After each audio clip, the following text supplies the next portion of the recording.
Alright, this is Liam Leroux from the movie Jerks. They are proving their name with their assignment for me today. This is 10 good things about one bad film.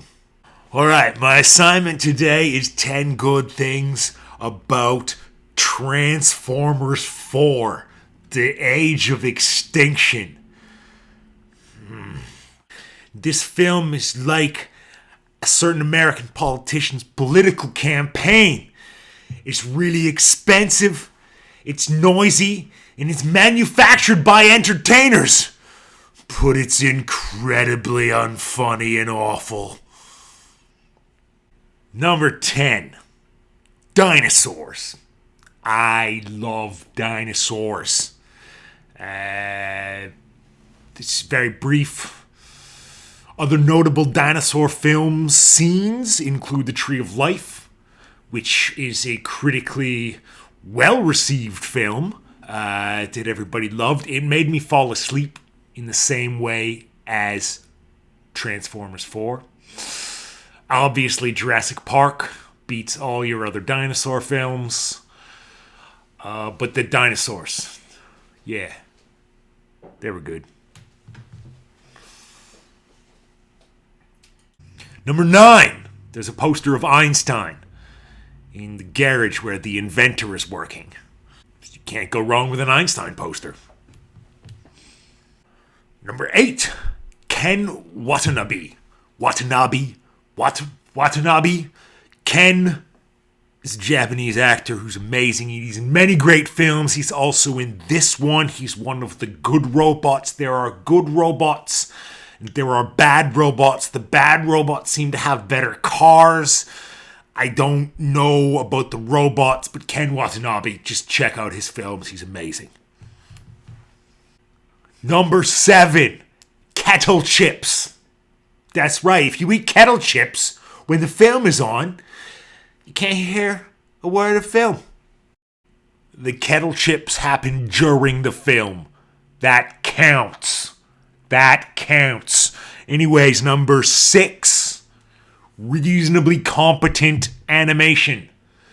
Say, I am a fan of Japanese animation, Japanese stop motion animation, all forms of Japanese robots fighting. They're all great. This is a competent adaptation of the Japanese robot fighting genre, which you wouldn't normally consider to be good. But since we'd previously discussed the poster of Einstein, I can mention the concept of relativity. So, robots.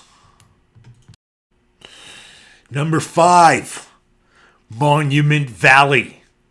Michael Bay, for all of his incoherence, does a lovely trade in glossy postcard style photography in the Go to Monument Valley. If you don't know what I'm talking about, check out your John Ford films from the olden days. Monument Valley. It's gorgeous. Number 4, music before guns. Transformium is the element that makes Transformers. It transforms. And so one of the humans gets a hold of it and he shows it to another human and he's like, look, you can do anything you want. And the guy makes it, the first thing, into a Beats by Dre music speaker pillbox thing. Which, you know, leaving aside all of the nonsense about my punk rock complaints about excessive product placement, the second immediate choice that the guy makes is a gun. And I just really think it's nice that somebody picked music before the gun. Number 3, racism. Everyone knows racism is awful. Except for lots of people, apparently. Like, I can't solve it, but it's nice when it's demonstrated in a very clear and unambiguous manner. So they have a tiny robot for some reason, and he's stuck in a glass jar.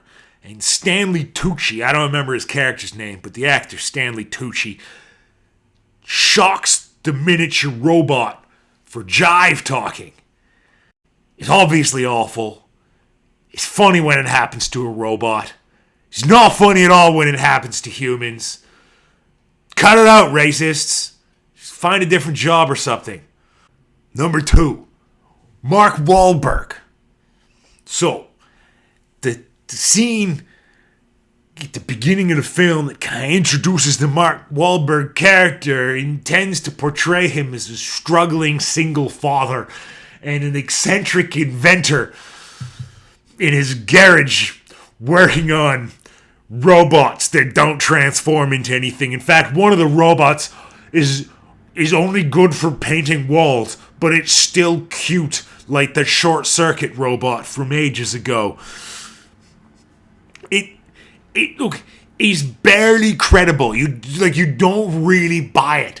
But then later on in the film, he falls down the side of a building in Hong Kong, and he's fighting bad guys as he's falling down the side of the building. At that moment, you think, well, in fact, there's probably no other person in the world that could play a guy who can believably fall down the side of a building and fight bad guys at the same time, but still pull off a garage full of badly designed robots and a ill thought out sexual encounter in his youth that produced a single father in his later middle age. Good job, Mark Wahlberg. Number 1, the absolute best thing about Transformers 4: The Age of Extinction is the final credits.